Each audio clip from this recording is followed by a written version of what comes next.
Muy bien, Dios les bendiga, mis hermanos. De una manera muy cariñosa, muy fraternal, les saludamos en el amor del Señor. Queremos saludarle, hermanos y amigos que nos están acompañando, nos están sintonizando por las redes sociales. Les saludamos en el amor de Cristo. Reciba un saludo, como decía mi esposa. Les saludamos desde la iglesia del Movimiento Misionero Mundial en Aguasarca de San Carlos, zona norte del país de Costa Rica. Así que les saludamos en el amor del Señor y también le damos la bienvenida a todos los amigos y amigas que también nos están viendo, nos están observando.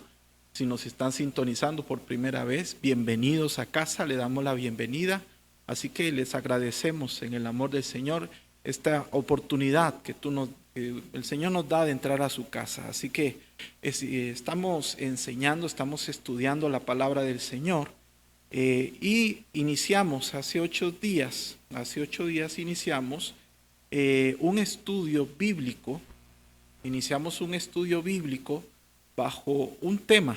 El tema de este estudio es recuperando nuestra identidad como iglesia. Así que le damos al Señor las gracias que hoy también nos da la oportunidad de compartir con ustedes este estudio bíblico. Así que, ¿qué le parece si me acompañan a la palabra del Señor? Tomamos por referencia solo un versículo. Esto lo encontramos en la primera carta a los Corintios, en el capítulo 1, verso 1, por favor. Primera carta a los Corintios, capítulo 1, verso 1. Dice la Escritura, honrando al Padre, al Hijo y al Espíritu Santo de la siguiente manera: Pablo, llamado a ser apóstol de Jesucristo por la voluntad de Dios, y el hermano Sóstenes. Amén. Iniciamos con una lectura, pero también vamos a dar inicio a una oración. Señor, te damos las gracias por la oportunidad que nos da, Señor, de compartir este mensaje, esta enseñanza. Señor, te damos las gracias porque eres bueno, Señor, porque para siempre es tu misericordia. Pido en tu nombre, Señor, de una manera muy especial que hables a nuestras vidas, que nos exhortes, nos consueles, nos edifiques, nos enseñes, nos capacites. Traiga madurez a nuestras vidas a través de esta hermosa palabra, esta semilla de tu palabra, para que sea de bendición a nosotros, para desarrollo y crecimiento de tu obra. Te damos las gracias, Padre, te damos las gracias, Hijo, y te damos las gracias a ti, Espíritu Santo. Amén y amén. Muy bien. Repito, el tema de esta enseñanza es recuperando nuestra identidad. Iniciábamos con un poco de referencia, un poco del contexto geográfico de Primera de Corintios. Rápidamente vamos a dar algunos puntos relevantes, muy importantes, para dar inicio con la otra segunda parte de este estudio. Una de las cosas que mencionábamos en este estudio es entender y saber y conocer quiénes somos. ¿Quiénes somos? En realidad es saber quién es la iglesia. Quiere decir, ¿qué es la iglesia? Cualquier proyecto, hermano, en que nos encontremos o que hagamos o que realicemos, debemos de traer diferentes trabajos, métodos para poder alcanzar a muchos, para poder ir a las calles, a las plazas, a todos esos lugares que se puede expresar, mencionar en voz en cuello la hermosa palabra y todo lo que podamos hacer. Eso es muy importante, pero de nada vale, de nada sirve, hermano, si realmente no sabemos quiénes somos nosotros. Ni siquiera, bendito sea el nombre del Señor, de nada sirve si realmente la iglesia en verdad no sabe, gloria al Señor, en realidad quién es. Amén. Una de las cosas que mencionábamos acerca de la iglesia en los Corintios es que esta iglesia fue fundada a través del apóstol Pablo en su segundo viaje.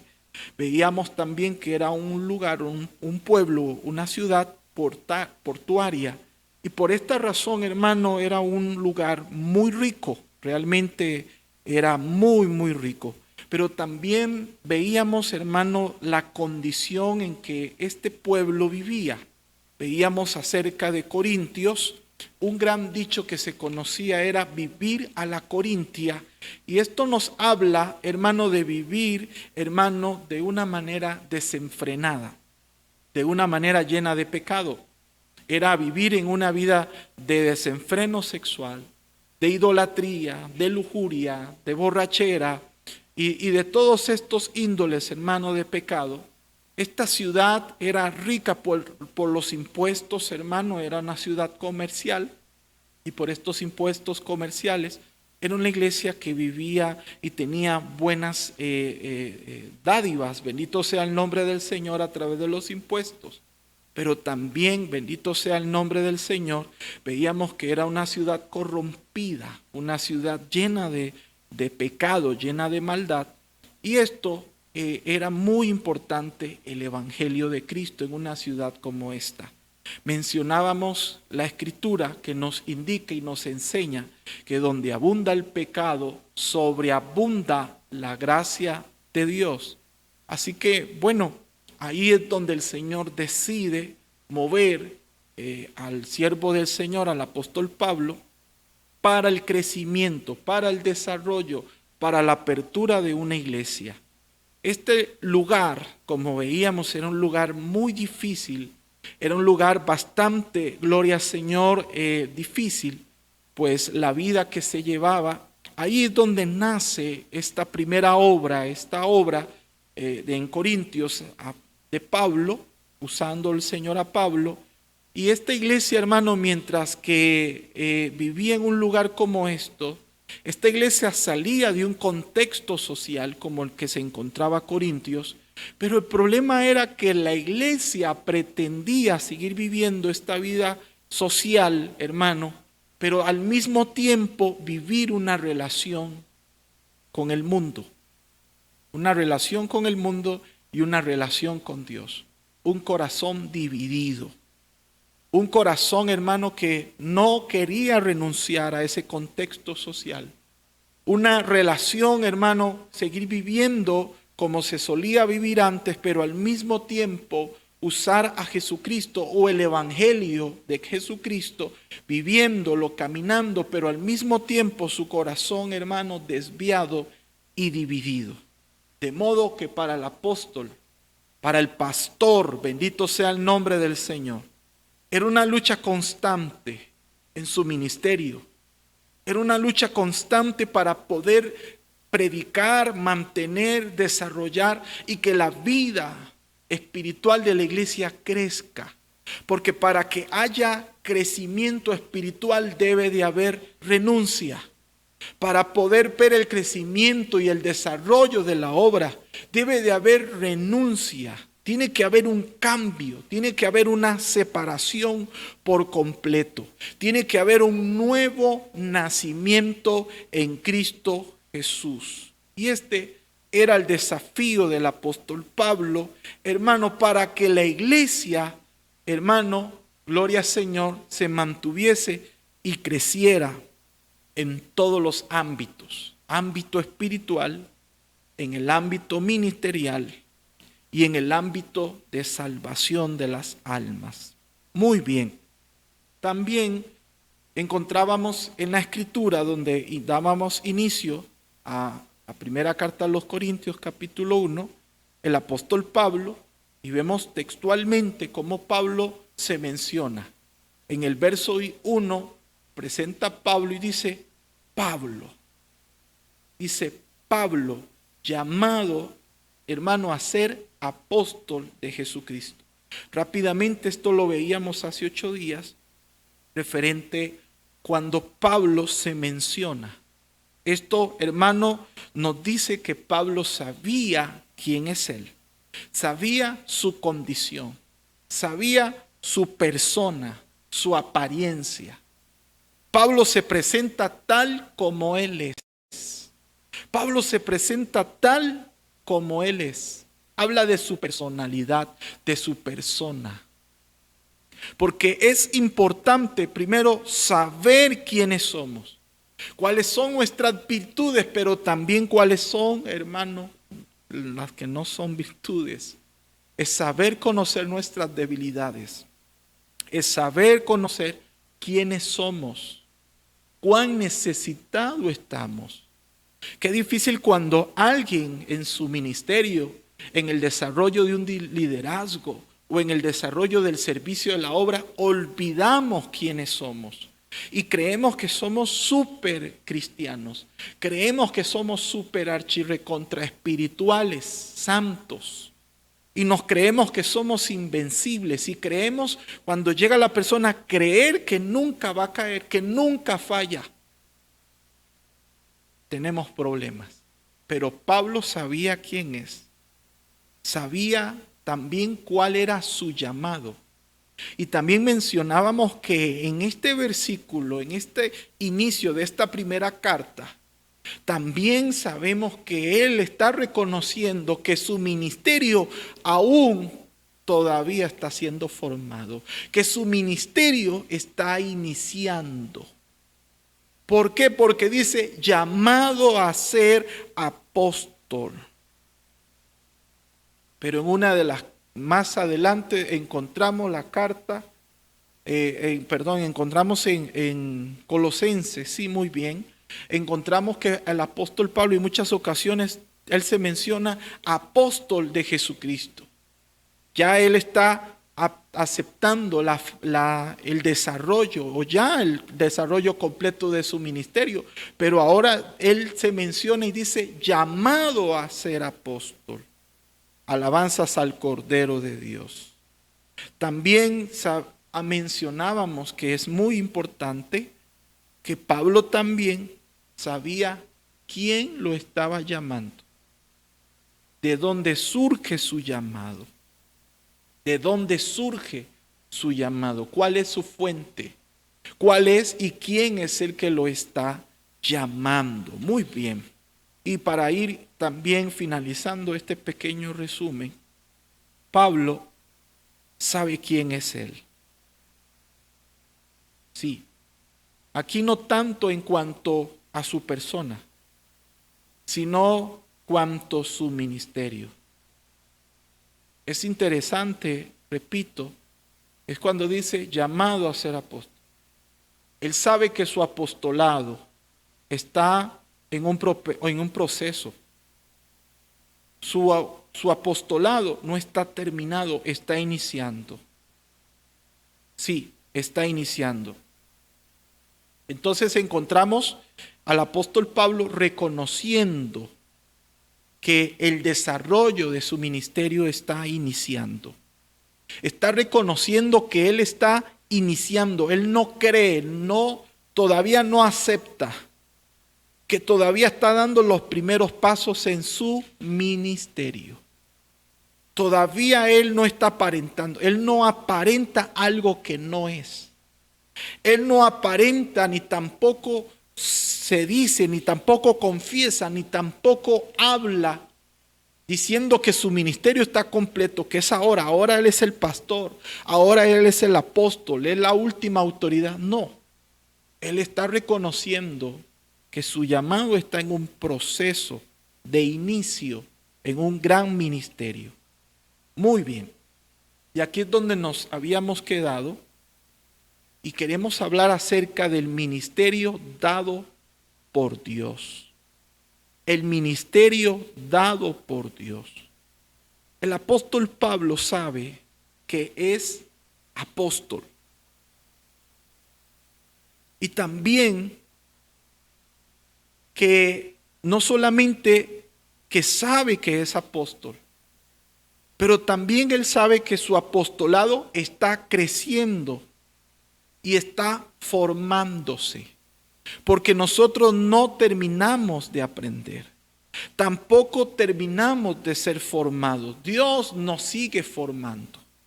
Aún podríamos estar ejerciendo un liderazgo un ministerio, que todavía estamos en la mesa del alfarero, que todavía Dios está formando nuestras vidas.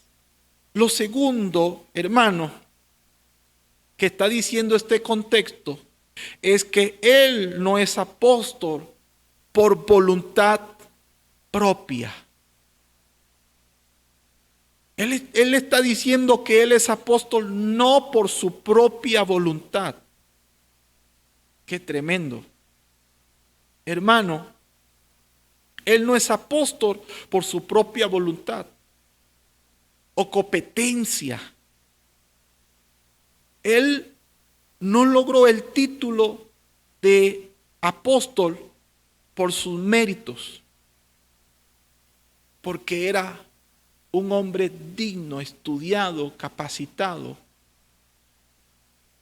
Sino, hermano, Él está reconociendo, y debemos de reconocer y entenderlo, y esto tiene que cavar en nuestros corazones, es entender que todo ministerio dado a nosotros es un regalo de Dios.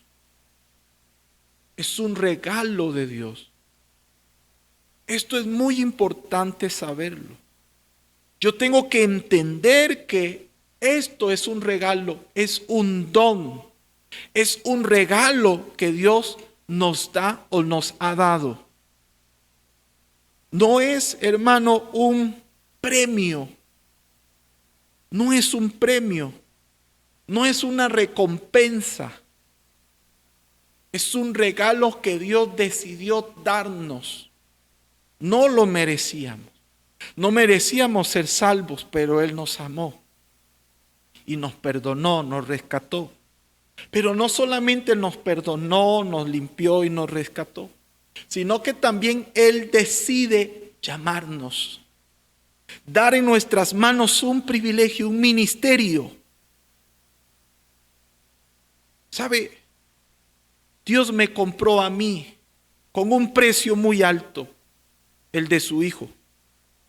Y por eso usted y yo somos propiedad de Él. Somos su propiedad.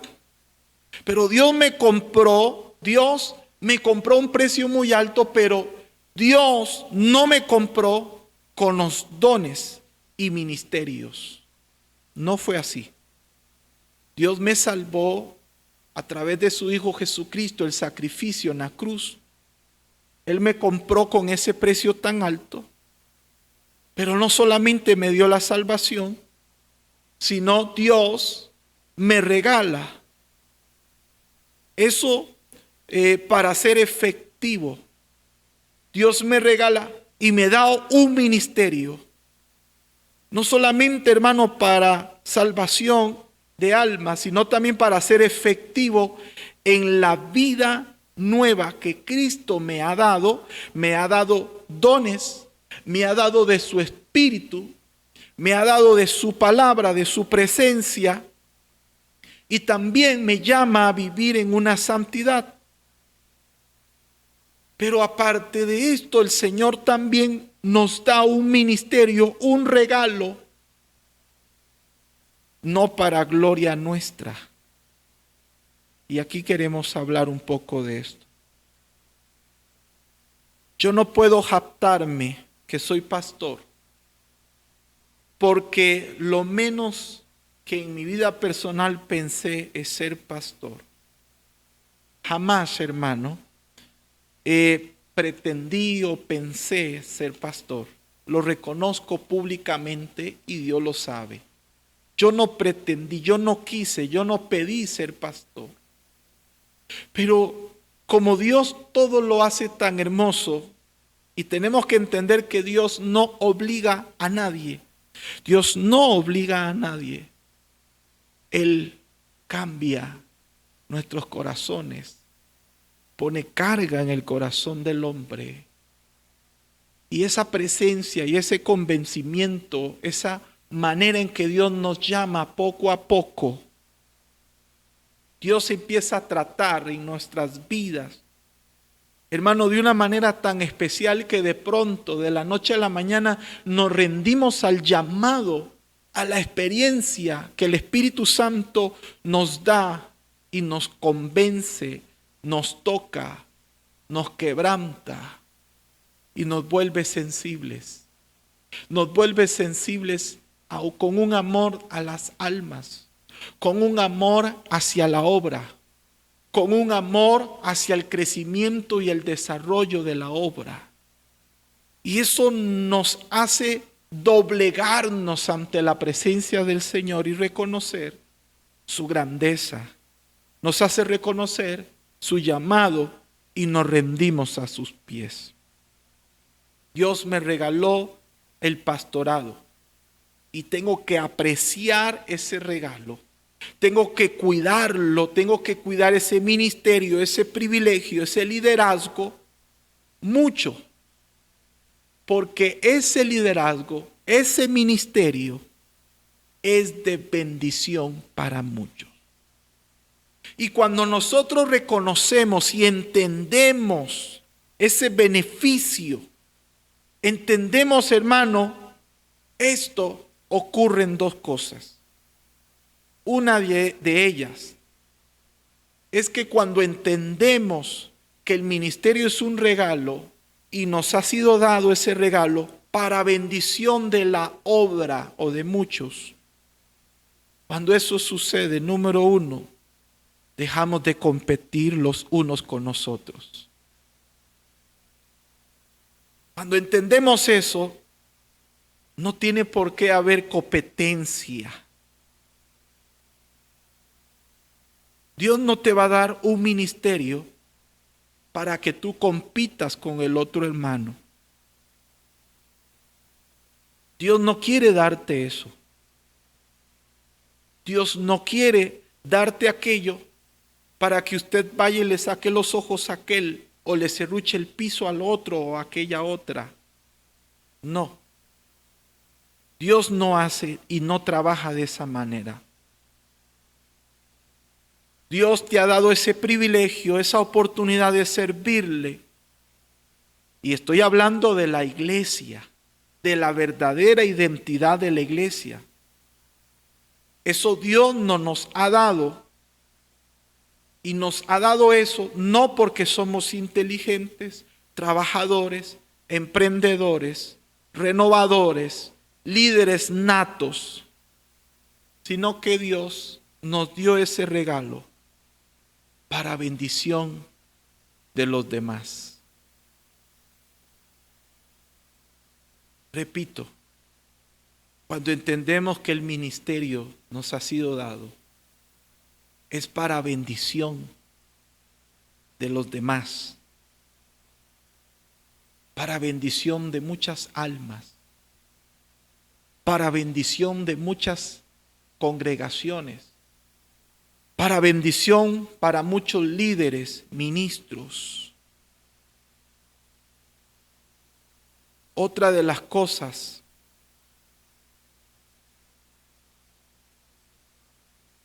que cuando entendemos que los ministerios o los llamados o el privilegio que Dios nos da de servirle, cuando entendemos esto, nos vemos bajo la necesidad de crecer en el ministerio. Nos da la necesidad, empieza a crear en nosotros la necesidad de crecer en oración, de crecer en el espíritu. Sentimos la necesidad de que nuestro espíritu se levante. Necesitamos y empezamos a sentir la necesidad de ser espirituales.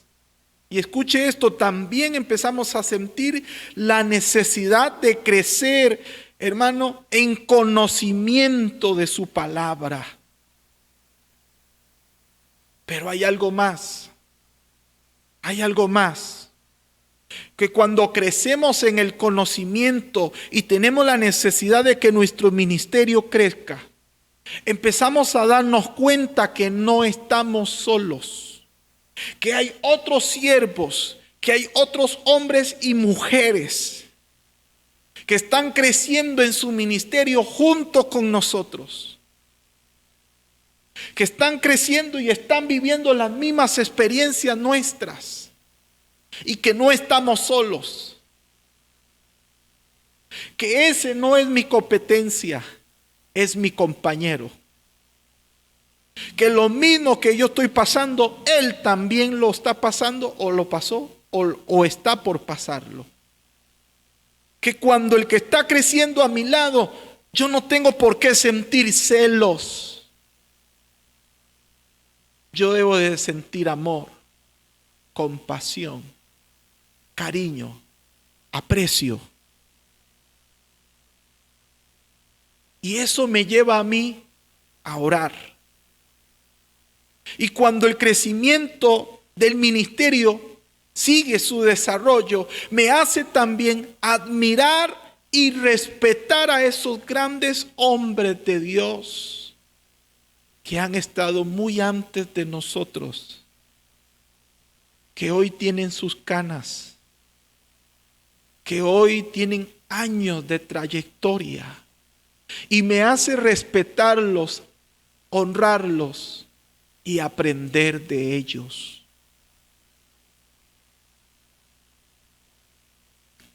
Lo que sucede es que muchos han perdido esa verdadera identidad. Se creen que solo ellos. Se creen autodependientes. Se creen que ellos lo saben, lo creen, lo conocen todo. Piensan que ellos tienen la razón de todo y solo su creencia, su enseñanza, su teología es la verdad. No escuchan el consejo. No respetan a aquel hombre, a aquella mujer que con precio muy alto lo ha dado todo por la obra y es digno de escuchar. Un proverbio dice que ante las canas te levantarás. Esto habla de honor, de respeto, de respeto. Ahora bien, quiero también conversar o hablar o compartir otro subtema. Y esto tiene que ver con rendición de cuentas. Rendición de cuentas. Porque un día el Señor demandará de la iglesia, de su iglesia, demandará cuentas. Pablo dice que es apóstol de Jesucristo. Jesús es el que da los ministerios. Efesios capítulo 4 en el verso 11. Efesios capítulo 4 en el verso 11. Bendito sea el nombre del Señor. Dice Efesios capítulo 4 en el verso 11. Y él mismo constituyó a unos apóstoles y a otros profetas y a otros evangelistas y a otros pastores y maestros. Y dice, repito, él mismo constituyó. El apóstol Pablo, hermano, reconoce que él es apóstol de Jesucristo. Yo soy pastor de Jesucristo. Aquel hermano es ujier de Jesucristo. El otro es líder o director de alabanza de Jesucristo. El otro es consejero de Jesucristo. El otro, bendito sea el nombre del Señor, es evangelista de Jesucristo. Todos ministerios son de Jesucristo y dados por Jesucristo. Y a Él tenemos que rendir cuentas a diario. Repito, a diario, todos los días.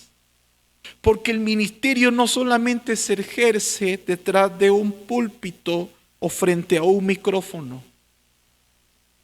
El ministerio de Jesucristo tiene que ser íntegro y rendir cuentas, No solamente cuando está exponiendo la palabra, sino también cuando camina por las aceras de su pueblo, cuando camina o anda en el bus, o cuando está haciendo alguna diligencia en el banco, cuando está cargando combustible en una bomba de combustible. Tiene que ser íntegro donde quiera que se encuentre. Un ministro tiene que ser ministro de Jesucristo donde quiera que vaya. Yo digo amén. Ahora bien, cuando las personas no entienden esto, es porque han perdido, su identidad.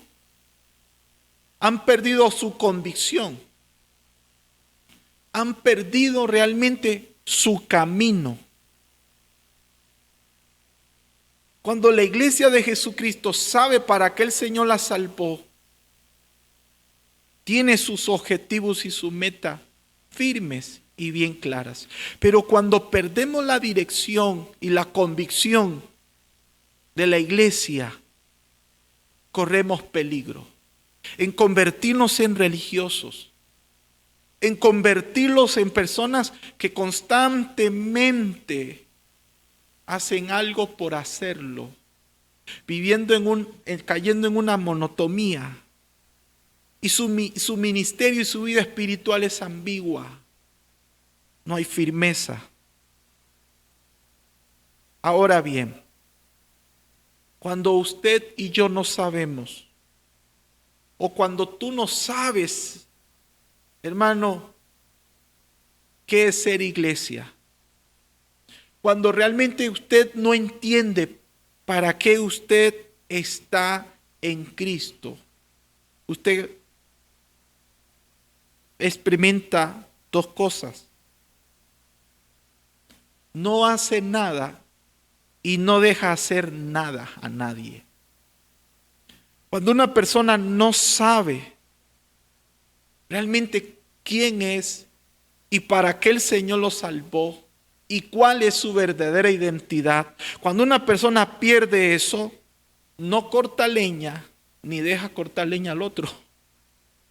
Sí, es decir, comienza a molestar, empieza a incomodar a los hermanos, empieza, hermano, a estorbar. Suena fuerte esta palabra, pero no deja trabajar.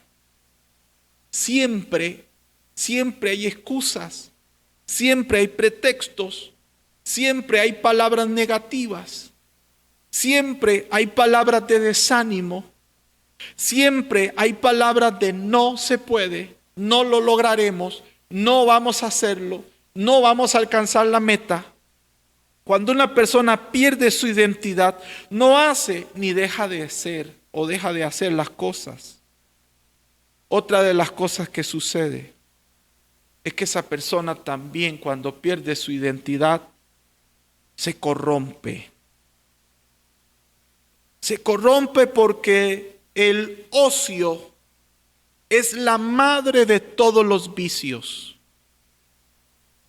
Cuando decimos ocio viene de la definición tiempo libre o descanso de las ocupaciones habituales.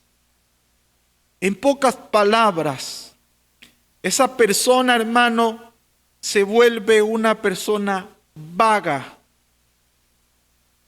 Una persona, bendito sea el nombre del Señor, hermano, que no tiene un desarrollo.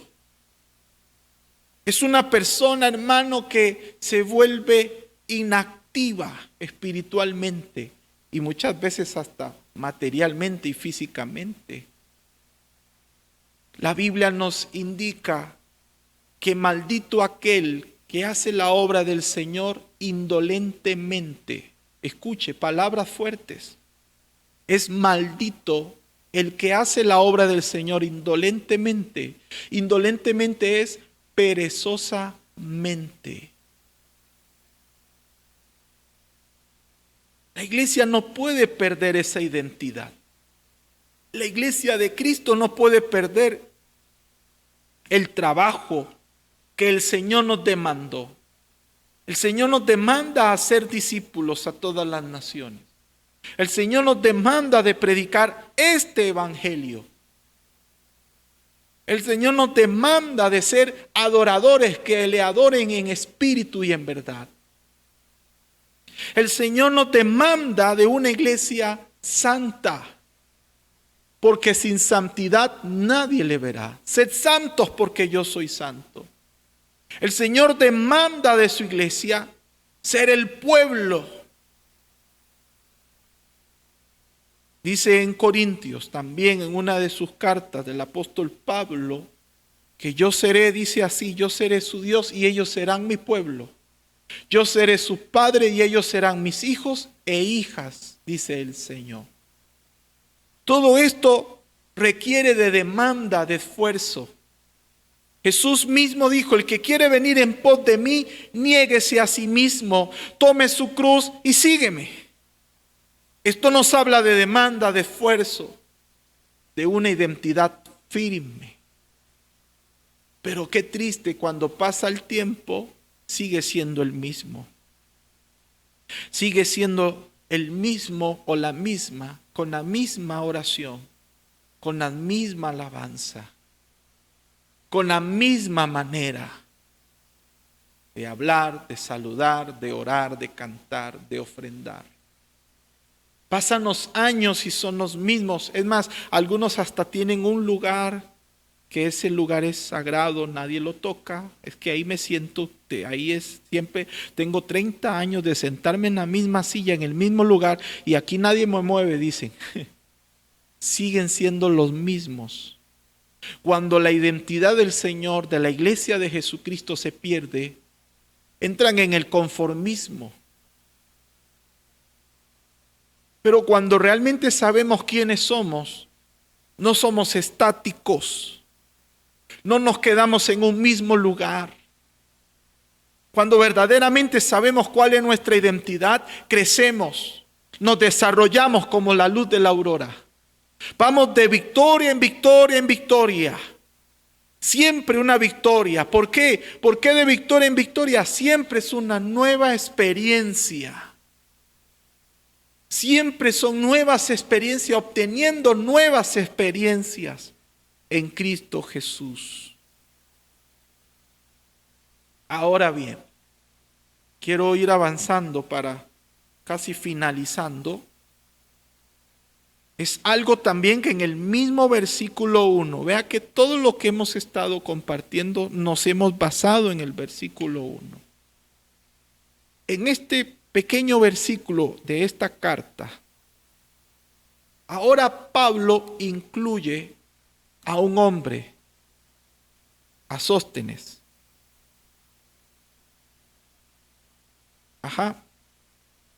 En la autoría de esta carta menciona a Sóstenes. Realmente nadie sabe quién es Sóstenes.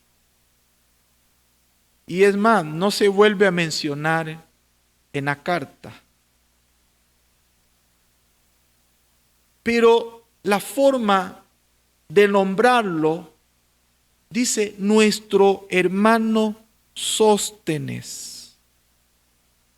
En una de las versiones antiguas, me parece que en la versión 1909, me parece, dice nuestro hermano Sóstenes. Esto indica que este hombre era conocido por la comunidad de Corintios. Algunos sugieren, algunos escritores, algunos doctos de la palabra, doctores, teólogos, algunos sugieren que podría ser el principal de la sinagoga de Corintios, que fue agarrado y golpeado por la muchedumbre en la presencia del cónsul romano Galionzo es la palabra, Galionzo, ya me acordé, Galionzo. cuando se negó a proceder en contra del apóstol Pablo. Mientras a instancias de los judíos. Eso usted podría encontrarlo allá en el capítulo 18, verso 12 al 17 de Hechos. Y esto, hermano, fuera de sí, entonces este Sóstenes hubiese o seguramente convertido ahora a Cristo, ahora es un hermano, porque así lo dice Pablo, y dice nuestro hermano Sóstenes, un hermano bien conocido por su testimonio. Ahora, ¿qué quiere decir todo esto? ¿Qué nos dice esto? Como fue un hermano conocido en la comunidad de Corintios, su nombre significa resguardo en fuerza, sí. Y Pablo lo pone como un coautor de la carta. Hermano, y esto es interesante, es significativo, es algo interesante. ¿Por qué, hermano? Porque para mí, este significado es significativo porque muestra un poco de la seguridad del ministerio de Pablo.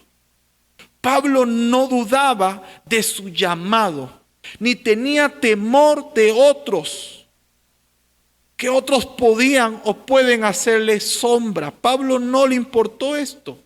¿Por qué digo algo? ¿Por qué digo esto? Si Pablo hubiera tenido un complejo de inferioridad, no hubiera mencionado o incluido a Sóstenes. Si Pablo estuviera con miedo de que los ojos de los hermanos de Corintios se desviasen de Pablo y se volviesen a Sóstenes, que en lugar de Pablo no temió, no pensó, no había en él duda del ministerio y de quién lo había llamado.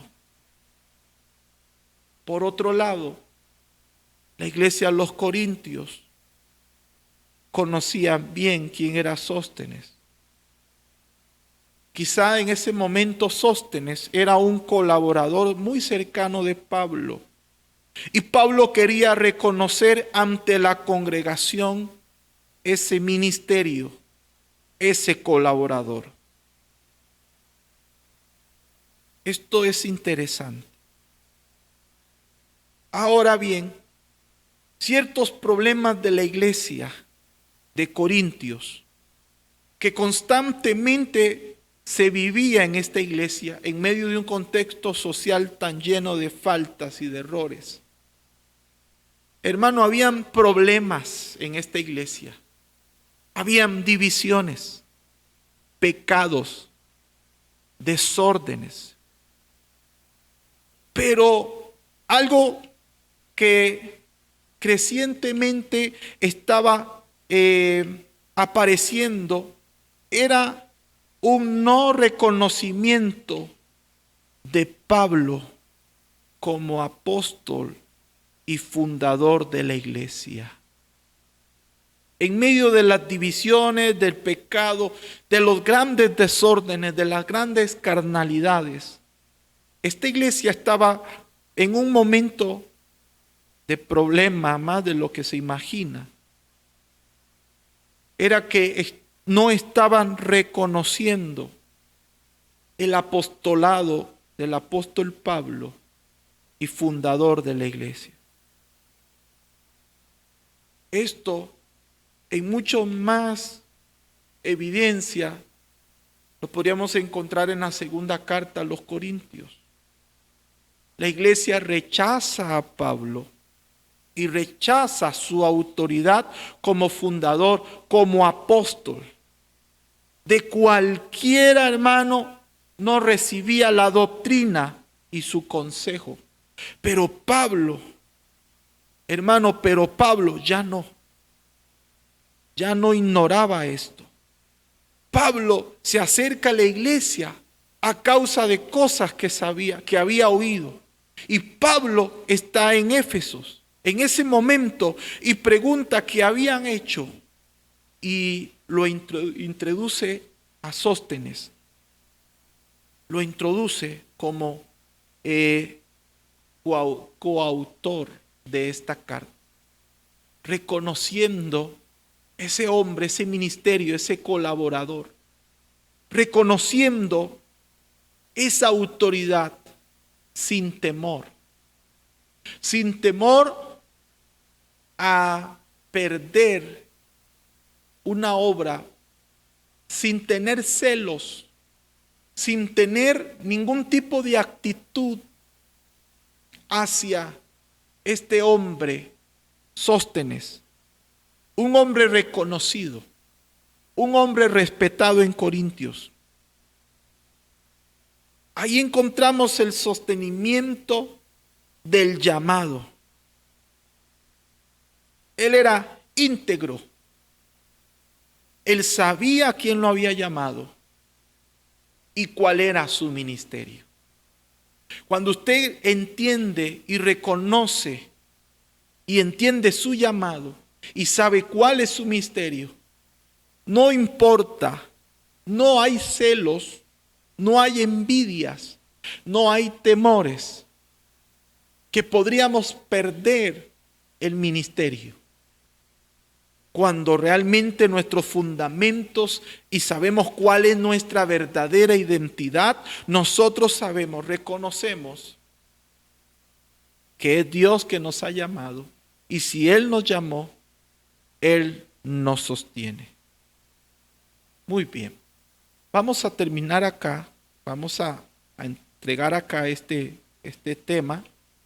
Si Dios lo permite, vamos a dar por finalizado esta enseñanza el próximo jueves, si Dios lo permite, y vamos a compartir, o ya para ir terminando este tema, bajo el subtema La Iglesia de Dios está en Corinto. Entonces, si Dios lo permite, queremos continuar esta enseñanza dentro de 8 días, si el Señor así nos da vida y nos permite compartir con ustedes esto. Para mí es un gozo, un privilegio compartir con ustedes y poder aprender juntos un poco acerca de la verdadera identidad de la iglesia o como iglesia.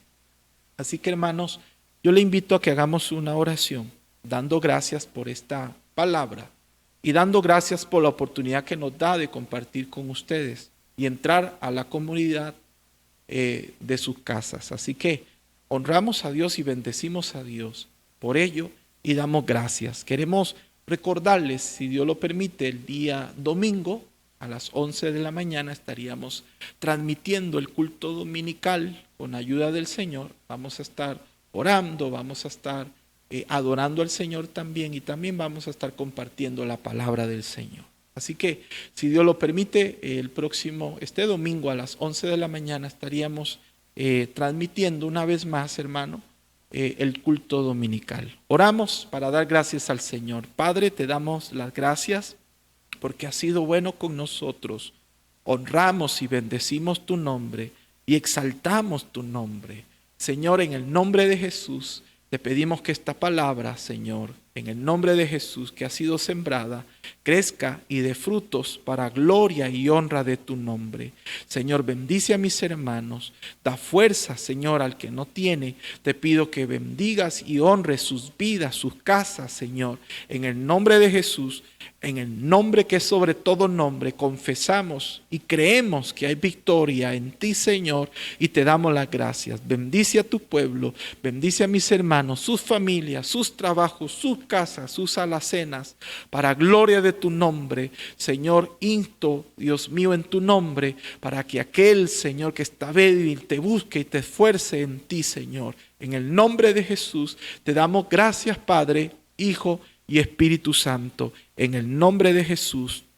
Amén y amén y amén. Dios me los bendiga, Dios les guarde. El pueblo del Señor dice amén y que el Señor les bendiga. Dios les bendiga.